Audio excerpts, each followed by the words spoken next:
Sí, señor.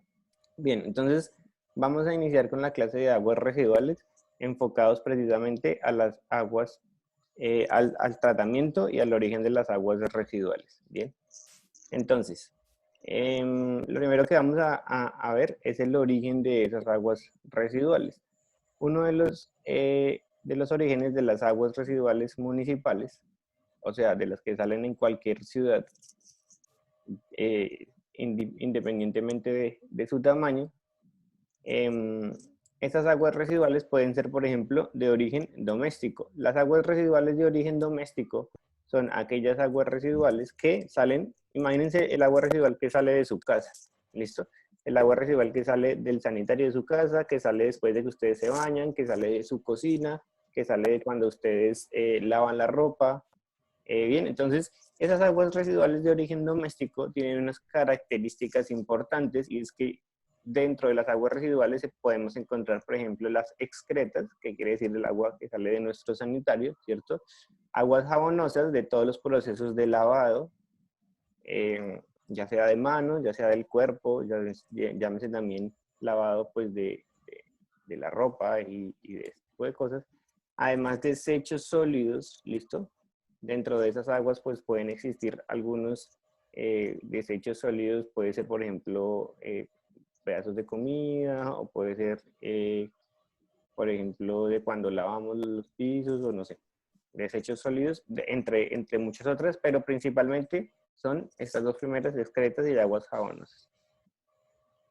Esas son como las aguas residuales domésticas, ¿listo? O de origen doméstico, ¿sí, Rafael? Profe, disculpe que lo interrumpa, pero Felipe dice que si lo puede dejar entrar. Ah, ok. Permítame ya entonces aquí revisamos cómo, sí. Felipe es comandante Chávez. Creo que sí.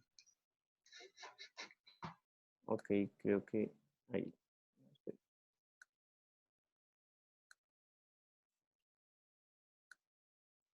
Mm, ok, ya. Gracias, espera. Bien, volviendo al cuento.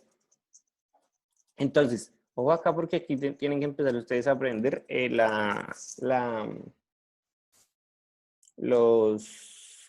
siglas que usamos normalmente en el campo de la ingeniería ambiental. Una de esas siglas, precisamente, una de esas siglas es, ay Dios, una de esas siglas es ARD.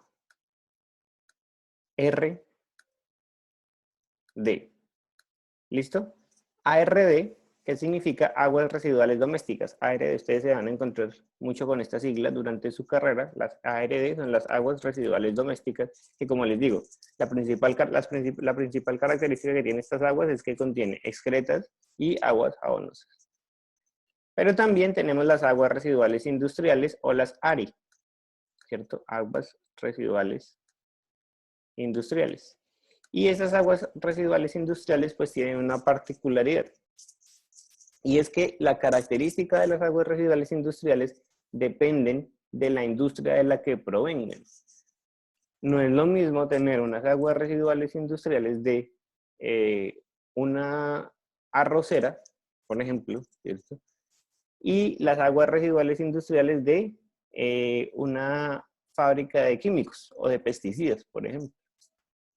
O, por ejemplo, de la industria metalmecánica o de la industria de maderas o de la industria de la tecnología, ¿me entienden? Dependiendo de la industria de la que estemos hablando, las aguas residuales tienen unas características específicas. Es decir, que el agua va a tener unos contaminantes en específico. Entonces, no siempre podemos hablar de que todas las aguas residuales industriales necesitan el mismo tratamiento ni que tienen las mismas características, sino que depende de la particularidad de cada una de las empresas o de la industria que la está generando. ¿Me entienden eso? Sí, señor. ¿Hasta ahí hay alguna pregunta? No, profe, todo claro. Perfecto. Y ya por último, tenemos, bueno, por último no. Y otra de las aguas residuales que salen de las ciudades son bueno, sí, de los municipios mejor, son las aguas residuales agrícolas. ¿Listo? Estas aguas residuales agrícolas tienen una particularidad y es que son aguas residuales que que pueden tener altos contenidos, por ejemplo, de plaguicidas, de herbicidas, de aguas residuales que pueden tener también muchos nutrientes, porque acuérdense lo que hablábamos alguna vez también, que cuando están abonando los campos y llueve, pues obviamente la escorrentía hace que esas aguas, que todo ese abono que se le agrega a las plantas pueda llegar en determinado caso a las aguas superficiales y que, bueno, en fin, y que pueda causar varios problemas como la eutrofización, que es un problema del que hablamos bastante. Hola, Felipe. Ya despertó Felipe. Bien. Entonces, tenemos las de origen doméstico, que son las ARD, las aguas residuales industriales, que son las ARI, y las aguas residuales agrícolas. Bien. Además de esto, tenemos nosotros las aguas lluvias, ¿cierto? Entonces, cada vez que llueve, nosotros nos damos cuenta que esa agua se va a meter hacia la alcantarilla. Y cuando se mete hacia la alcantarilla, pues simplemente también llega a unas tuberías, a unos colectores o a unos recolectores que lo que hacen es llevar el agua hacia un punto de vertimiento, ¿listo? ¿Qué pasa? Normalmente las aguas de lluvia no necesitan mucho tratamiento, no necesitan un gran tratamiento, pues porque no está contaminada, digámoslo así, en palabras pues convencionales. Pero en Colombia, las tuberías o el sistema de recolección de las aguas lluvia está conectado con el sistema de recolección de aguas residuales, es decir, no existe un sistema aparte de agua lluvia y un sistema aparte de aguas residuales domésticas, sino que están los dos en una sola. Es decir, el agua lluvia siempre se va a mezclar, aquí en Colombia, siempre se va a mezclar con el agua que proviene de nuestras casas. ¿Listo? Entonces, eso es un error muy grande que hay en nuestro país, porque en realidad esas aguas no se deberían mezclar. ¿Por qué no se deberían mezclar? Pues porque a las aguas lluvias yo no necesito hacerle ningún tratamiento. Yo puedo hacer el vertimiento del agua lluvia tal cual yo recojo el agua lluvia. Pero al mezclarlas, pues aumento el caudal que voy a tratar, ¿me entienden? Si tenía cierta cantidad de agua residual y ahora le adiciono, le sumo el agua lluvia, pues va a ser más cantidad de agua que necesito tratar. Entonces, digamos que eso es uno de los errores más grandes que tenemos en nuestro país con el sistema de alcantarillado, y es que las aguas lluvias se mezclan con las aguas residuales domésticas y pues eso no debería pasar, pero bueno, ya diseñaron el sistema así, ya no hay nada más que hacer. Y después de que se recogen todas las aguas, pues finalmente se descargan a una fuente hídrica que las aleja de las comunidades. No siempre se hace la descarga en ríos. También se pueden hacer descargas de esas aguas residuales, por ejemplo, al suelo. Se puede hacer descargue de aguas residuales también, por ejemplo, al mar, mediante algo que se llaman los emisarios submarinos. Pero bueno, al final de cuentas el agua toda esa agua residual que recolectamos, pues tiene que ir a parar a algún lugar. ¿Listo? Entonces, ya hasta ahí. ¿Hay alguna pregunta? No, profe, No, todo señor. claro. Ninguna. Perfecto. Entonces, características de las aguas residuales. Entonces, dice que las aguas residuales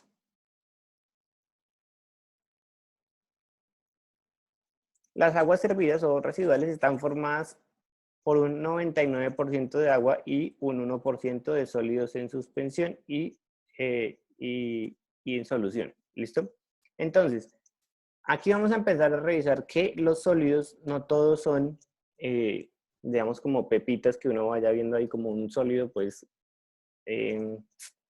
como algo, como un submarino que va ahí. No, no todos son sólidos que van así, sino que existen unos que a los que le denominan los sólidos en suspensión. Ay, mucha que dice. Son unos a los que le denominan los sólidos en suspensión y otros sólidos en solución. ¿Listo? Y la suma de estos dos, la suma de los sólidos en suspensión y los sólidos en solución, nos da los sólidos totales. ¿Listo? ¿Cuáles son los sólidos en suspensión? Los sólidos en suspensión sí son aquellas como submarinos, aquellas pepitas como granulitos que uno ve dentro del agua. Pero los sólidos en solución son aquellos que ya se encuentran disueltos en el agua. Es decir, no lo va a ver uno como una pepita, sino que ya se encuentra disuelto. El 70% de los sólidos, son orgánicos, son sólidos orgánicos. Y el otro por 30% son arenas, sales y metales. Dentro de ese 70% de sólidos orgánicos, pues están todo lo que son las excretas y todo esto que ya habíamos visto que hace parte del agua residual doméstica. Bien. Algunos de los contaminantes inorgánicos que podemos tener en el agua son, por ejemplo, el nitrógeno, el fósforo, los cloruros, los sulfatos, carbonatos, bicarbonatos y algunas sustancias tóxicas como los metales pesados. Chicos, estos que yo les pongo aquí abajo, estos últimos de aquí, son de especial cuidado cuando se encuentran en el agua porque son metales pesados que causan afectaciones muy graves sobre los ecosistemas, sobre la salud, en fin, son bastante peligrosos, como el arsénico, el cianuro, obviamente que es un veneno pues muy conocido. Cadmio, cromo, mercurio, plomo, zinc, todos son metales pesados. También tenemos los contaminantes orgánicos, que se pueden clasificar en los que tienen nitrógeno, o sea, los nitrogenados y los no nitrogenados. Los nitrogenados, es decir, los que contienen nitrógeno en su molécula, son, por ejemplo, las proteínas, las ureas, que están, por ejemplo, en nuestra orina, que ya lo habíamos hablado en una clase anterior, las aminas y los aminoácidos. Y los no nitrogenados son principalmente la celulosa, la grasa y los jabones. Algunas características bacteriológicas de las aguas residuales son, por ejemplo, los coliformes, ¿cierto? Que hacen parte de nuestros residuos de la excreta. Los coliformes fecales, pues que también, digamos que son como parte de estos de acá de arriba, están relacionados. Las salmonelas, que también es una bacteria que se puede encontrar en el agua, muy común encontrarla en el agua, y algunos otros virus que se transportan por medio acuoso. Bien. Esas son algunas características pues de las aguas residuales.